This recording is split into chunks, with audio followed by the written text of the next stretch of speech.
Hi, boys and girls! Do you know what it's time for? It's story time! One of my favorites. The name of this book is Santa Kid. Did you know that Santa Claus has a kid? He does, and she lives at the North Pole. Hiya! My name is Chrissy, and I live at the North Pole. Pretty cool, huh? Well, it sure is, because every day I get to go to Santa's toy workshop and play with Santa's reindeer, and the Christmas doves, and the Christmas mice, and Santa's elves, like Oof, who's 6'11", pretty tall for an elf. You know why I get to live at the North Pole? Because my daddy and mommy are Mr. and Mrs. Santa Claus. I'm Santa's little girl.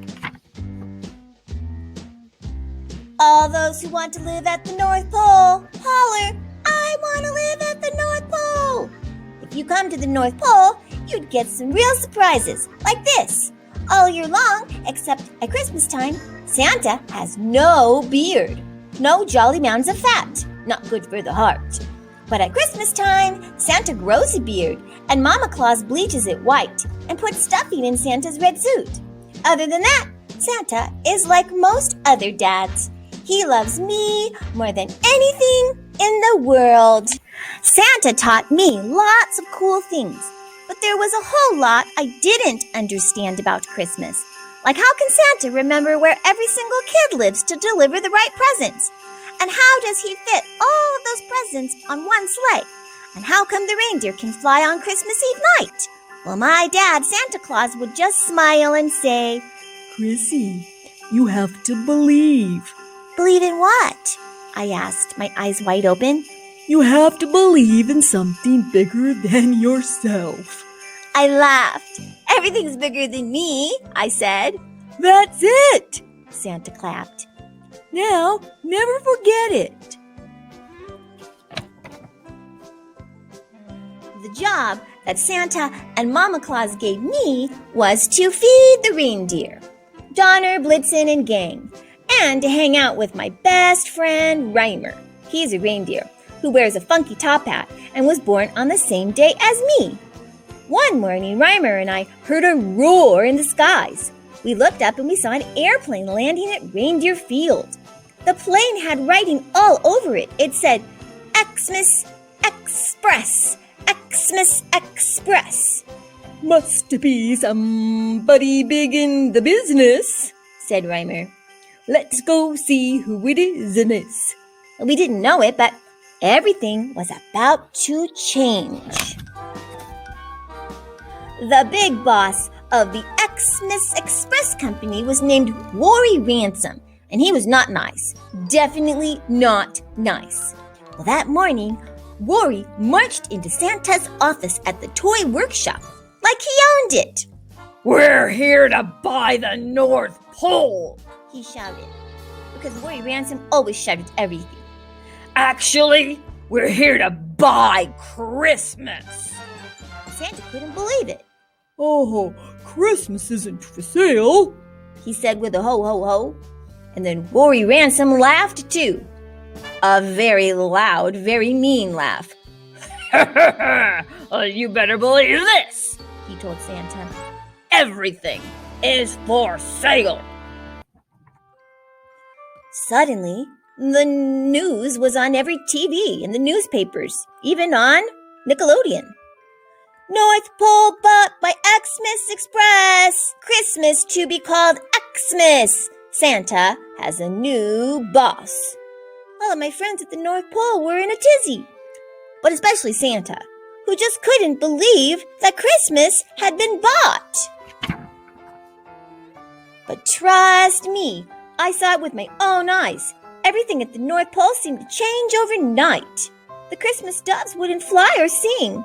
Oof and the other elves stopped making toys, and the Xmas Express Company families began to arrive in their shiny black cars.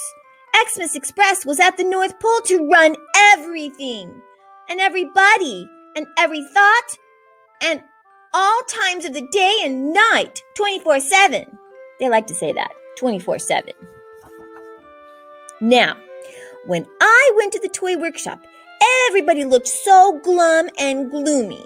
Xmas Express was making new kinds of toys. Toys like Weird Wally, Wamunga the Warrior, and Princess Pee-Pee and Poo-Poo, and Doggy Doo-Doo, and everybody's least favorite, the 315th day toy, which on the 315th day of every year, it fell apart. Not nice, Oof the 6-foot elf said to me. Just not very nice at all. How it was the worst thing Oof had ever said in his tall, long life. I almost didn't want to go to the toy workshop anymore. Rory Ransom was a large, angry person whose face was almost as red as Santa's suit. "Let me express myself clearly," yelled Rory. "We're way behind schedule. Right now, only 21% of children will get toys for Xmas." I groaned in disbelief. "Our goal," said Rory, "is 50%. 5 out of 10 children will get presents this Xmas." I couldn't believe my ears. I ran to tell Santa and to get his help. Santa had stopped going to the toy workshop. And then he stopped going out of the house. And finally, he stopped getting out of bed. He began to put on a lot of weight and grew a long white beard. Santa started looking like Santa. And not in a good way. I burst into Santa's bedroom and I told him the terrible news from the toy workshop. I guess I don't believe in Christmas anymore, he said. It was the saddest thing I'd ever heard. Well, I believe, I whispered. I'll always believe in Christmas. The next day, spirits at the North Pole sunk lower than a reindeer's rump.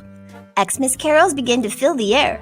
Xmas cards were being written with Xmas rhymes. Nobody laughed or smiled at the toy workshop anymore, and Santa didn't even seem to care. He just stayed in bed, and he ate his weight in sugar sacchalos.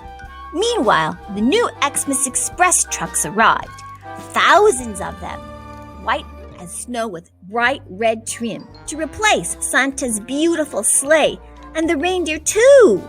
Christmas was going to be ruined this year, and maybe forever, which is a long time for something to be ruined.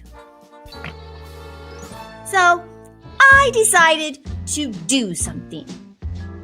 You have to believe, I reminded myself, in something bigger than yourself. I rode Reimer, the reindeer, right over to Rory Ransom's house, and Rory answered the door. I made myself as brave as I can be, and I said, "Hi, I'm Chrissy." "So what?" shouted Rory Ransom. Oh, I took a deep breath, and I just kept on talking. "You can't buy Christmas. You can't buy the North Pole.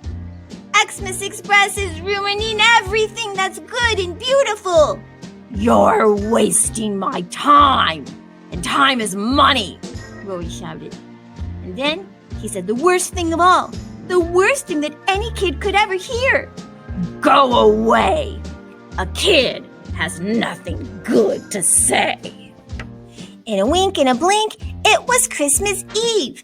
The magic night was here. But where was the magic? Xmas Express truck stuttered and sputtered, and some were stuck in snowdrifts up to their ugly logos. The Christmas presents weren't being delivered, not 5 out of 10, not even 1 out of 10. And Rory Ransom screamed at the elves, "This is your fault! It's none of my doing! I'll have your pointy-eared heads in the morning!" I ran home to Santa as fast as I could, and I brought everybody with me, Mama Claus, the reindeer, and the elves. "You have to save Christmas," I begged Santa. But my dad just looked at me. Do you believe, Chrissy, in something bigger than yourself? There were tears in my eyes, and I could barely find my voice. Yes, I believe. I've always believed.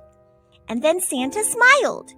Well, I'm too heavy for the sleigh, he said. But if you believe, you can save Christmas yourself. Well, I'll tell you, I had the whole North Pole buzzing. The elves were smiling, and so were the reindeer and even the Christmas mice. We hauled out Santa's sleigh and all of the good toys. No Princess Pee-Pee and Poo-Poo and no Doggy Doo-Doo. Everybody pitched in. Everybody believed in the magic. But did I? Did I believe enough? How could I possibly know the address of every single kid? How could all of these toys fit into the sleigh? And then, when Rory Ransom ran toward me, "Kid, this won't fly!" he yelled. "Santa's sleigh won't work without Santa!" Well, I looked him in the eye, and here's what I said. Kids are small, but kids are smart. And kids are smart enough to understand the magic of Christmas. And then the most amazing thing happened. The magic happened, and the reindeer flew, and the sleigh full of toys took off, and so did I. Oh my goodness! Look at Chrissy! She's flying Santa's sleigh. She's got all the presents, and she's with all of the reindeer. I believed in Christmas in a way I never had before. I believed in how special and holy it was. I believed that I would know every address of every kid in every country. And I believed that Reimer and the other reindeer could fly all night and never get tired. And then, when I was flying over Bethlehem, Pennsylvania, a little boy leaned from his bedroom window and called out, "Where's Santa? He always comes!" But then he spotted a sleigh in the sky, and reindeer, and something even more incredible, a kid was driving Santa's sleigh. Could it be? A kid just like him, with little hands and arms and legs and teeth and a big smile? And then the little boy made it official. "It's Santa's kid!" he shouted up to my sleigh. "I see Santa's kid!" Believe me, I was having the time of my life. The night of any kid's life, delivering Christmas presents to everybody everywhere. I remembered every single kid and where they lived. And that means I came to your house too. And at the end of a long night, after I stopped at every kid's house, every tent, every hut, and every apartment, I made one last stop. At Rory Ransom's house. Rory's kids were crying, and so was Rory's wife. And so was Rory, because he had never gotten his Christmas presents. I gave everybody their gifts, and then I shook Rory's hand. "No hard feelings, kid," he yelled. "No hard feelings," I said. "But you and your friends and your broken down trucks and your shiny black cars have to get out of the North Pole by New Year's Day." And that is what happened. And that night, Christmas night, I had the most scrumptious dinner ever with my family and all my friends. And my dad finally asked, Chrissy, did you really deliver all of those presents to all of those kids? and I had to tell the truth. Well, I didn't exactly deliver the presents in the usual way. And there was quiet in the room. I talked to every kid. And you know what I told them? I told them Christmas isn't about getting presents. I told the kids that Christmas is about something much, much bigger than presents. Christmas is about believing. Wow, Said my dad, and everybody around our table joined in. That's what happened? That's great! I started to laugh, and then I winked at Santa and Mama Claus. Yeah, and then I gave everybody their presents. Oh, that was such a wonderful story. Merry Christmas, everyone.